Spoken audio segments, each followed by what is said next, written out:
मतदान केंद्रों की सूची के प्रकाशन पर जिला निर्वाचन अधिकारी ने पत्रकारों के साथ किया प्रेस कॉन्फ्रेंस।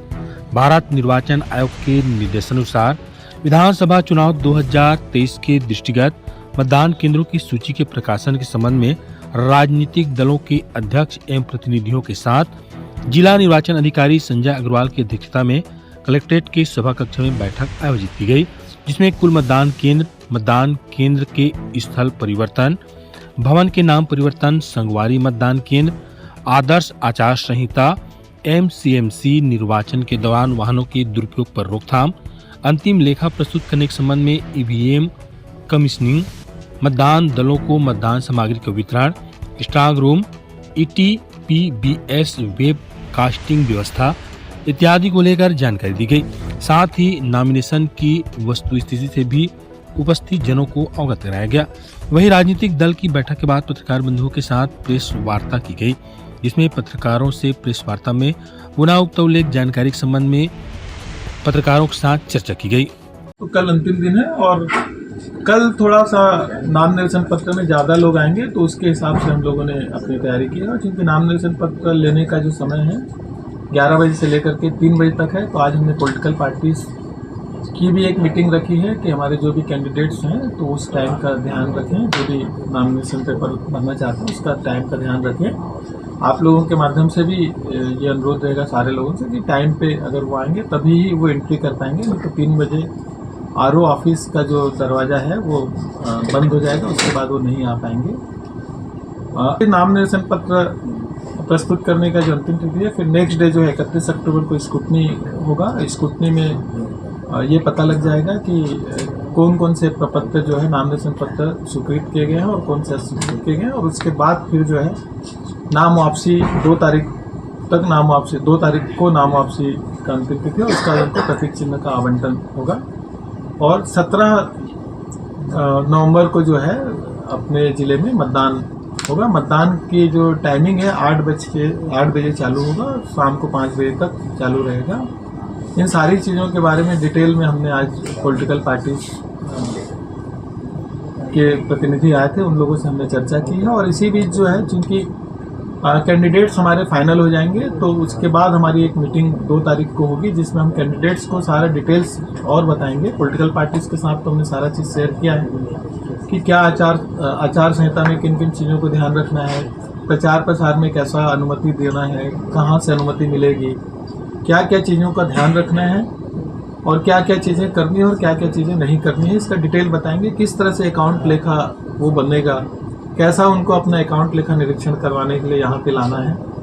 और 17 तारीख के शाम को 5 बजे से 48 घंटे पहले किस तरह से सामान्य जो रैली और सभा जो है वो प्रतिबंधित हो जाएगा, गाड़ियों की परमिशन कैसे दी जाएगी, कब तक दी जाएगी, तो इन सारी चीज़ों के डिटेल्स जो है ना वो हम उन लोगों से शेयर करेंगे। जिले में हमारे ऑब्जर्वर साहब लोग भी आ चुके हैं। एक्सपेंडिचर ऑब्जर्वर्स तो पहले ही दिन आ गए थे, फर्स्ट 3 दिन रुक करके फिर हो गए हैं, वापस अभी जिले में आ गए हैं। पुलिस ऑब्जर्वर भी आ गए हैं और जनरल ऑब्जर्वर साहब भी आज आ जाएंगे। उनके साथ भी एक बैठक उस दिन 2 तारीख को होगी, तो और डिटेल जो भी जानकारी लेनी हो जाएगी। इसी बीच ईवीएम मशीन का रेंडमाइजेशन, सेकेंड रेंडमाइजेशन, जिसमें ईवीएम मशीन कौन से विधानसभा में जानी है वो क्लियर हो गया है। अब वो ईवीएम कौन से बूथ पे जाएगी सेकेंड रेंडमाइजेशन से पता लगता है, तो कैंडिडेट्स को ये रेंडमाइजेशन करके उसकी सूची दी जाएगी कि कौन से नंबर की ईवीएम यूनिट बीयू, सीयू और वीवीपीएटी किस बूथ पे जाएगी, इसकी सूची जो है सभी कैंडिडेट्स को दी जाएगी। इसी तरह से पोलिंग एजेंट्स, हमारे जो पोलिंग पार्टीज की ट्रेनिंग, फर्स्ट ट्रेनिंग हमारी हो गई है, सेकेंड ट्रेनिंग हमारी 8, 9 और 10 तारीख को होगी। उसमें पोस्टल बैलेट पेपर जो है वो फैसिलिटेशन सेंटर वहीं इस बार रहेगा। उसमें हमारे जो पोलिंग पार्टीज के लोग हैं जो भी चुनाव कराने जाएंगे वो उस दिन वहाँ पे वोट कर पाएंगे। इसके लिए भी आज हमने पॉलिटिकल पार्टीज को बताया है कि वो अपने प्रतिनिधि वहाँ पे भेज करके सारी चीज़ों को देखें, ट्रांसपेरेंट तरीके से चीज़ें होंगी वहाँ पे भी। इसके बाद हमारे यहाँ की पोलिंग पार्टीज जो है पोल कराने के लिए 16 नवंबर को ITI पर्री से जो है रवाना होंगी और 17 तारीख को जब सारा जगह का पोल हो जाएगा उसके बाद वापस सारा सामग्री हमारा पर्री में हम लोगों ने स्ट्रांग रूम बनाया है। पर्री में सारी सामग्री हमारी जमा हो जाएगी और उसके बाद काउंटिंग ही पर्री में होना है तो वहीं ही काउंटिंग हो जाएगी। तो सारा डिटेल्स जानकारी जो है ना हमने सारे पॉलिटिकल पार्टीज के प्रतिनिधि आए थे उनसे भी शेयर किया है। 2 तारीख को जो कैंडिडेट्स के साथ मीटिंग होगी उसमें भी हम इन सारी चीज़ों को शेयर करेंगे। और मुझे लगता है कि हर बार यहाँ इस ज़िले में चुनाव बहुत शांतिपूर्वक तरीके से होता आया है। लास्ट विधानसभा, लास्ट लोकसभा का चुनाव भी बहुत अच्छा यहाँ पे हुआ था। इस बार भी आप सब लोगों के सहयोग से हमको ये चुनाव बहुत अच्छा होगा। और इलेक्शन में चूंकि एक शिकायत का एक इम्पोर्टेंट रोल होता है,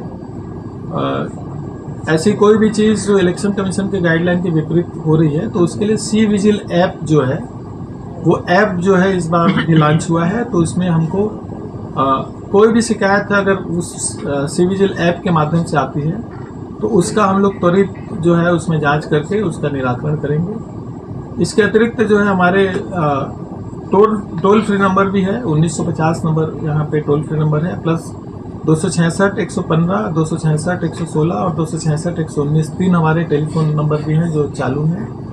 उसके माध्यम से भी अगर किसी को कुछ शिकायत करनी हो तो शिकायत उसके दर्ज हो जाएगी और उसमें फिर उसके अनुरूप हम लोग कार्रवाई करेंगे। ईपिक हमारे जो मतदाता हैं उन लोगों को हम लोग कंटिन्यूअस, जो नए मतदाता हैं उनका ईपिक हम लोगों ने वितरण करने का काम चालू है।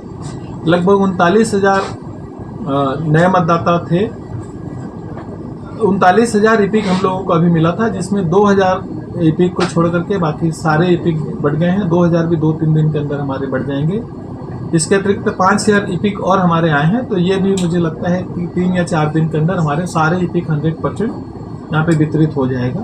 तो ईपिक के अतिरिक्त जो है, जैसा मैंने बताया कि 12 और वैकल्पिक दस्तावेज हैं जिसके आधार पे कोई ना कोई एक दस्तावेज, या तो ईपिक या 12 वैकल्पिक दस्तावेज में कोई ना कोई एक दस्तावेज ले करके मतदान केंद्र पे मतदाता आएंगे, तब उनको फिर वहाँ पे उनका इजीली वो वोट डाल पाएंगे। इस बार इलेक्शन कमीशन ने एक बहुत अच्छी व्यवस्था की है कि ऐसे 80 साल से ऊपर के मतदाता जो मतदान केंद्र पे नहीं आ सकते हैं या फिर ऐसे डिसेबल्ड जो मतदान केंद्र पे नहीं आ सकते हैं, उनके लिए घर पे ही उनके पोस्टल बैलेट पेपर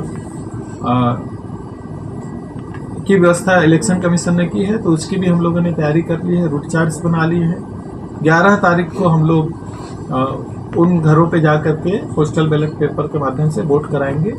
इसकी भी जानकारी हम लोगों ने पॉलिटिकल पार्टीज को दी है। तो मुझे लगता है कि चाहे कानून व्यवस्था की स्थिति हो, चाहे इलेक्शन प्रक्रिया में जो भी चीज़ें करनी हो, सारा चीज़ हम लोग शेयर कर रहे हैं और चुनाव बहुत अच्छे से निष्पादित होगा, ऐसा हम सब लोग उम्मीद भी कर रहे हैं और ऐसा होगा भी।